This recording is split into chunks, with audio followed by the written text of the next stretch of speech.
Arestado ang isang lalaki sa search warrant operation ng mga otoridad ng Iligan City PNP sa Barangay Santiago, Iligan City. Kinilala ang suspect na si alias Aljun, lalaki, 34 anyos at residente ng nasabing lugar. Bandang alas 8:40 ng gabi nang ihain ang search warrant, pinagsanib puwersa ng Iligan City Mobile Force Company, Iligan City Police Station 1. Nakuha mula sa suspect ang isang unit ng caliber 38 revolver with no serial number at no brand, isang peraso ng caliber 38 live ammunition, 2 peraso ng 9mm live ammunitions. Under the leadership of our Regional Director, Brigadier General Ricardo Gonzales Layo Jr.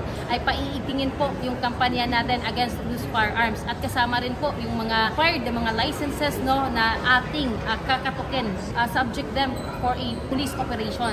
Lalong-lalo na itong application natin ng search warrant. Mahaharap ang suspect sa kasong paglabag sa RA 10591 o Comprehensive Firearms and Ammunition Regulation Act.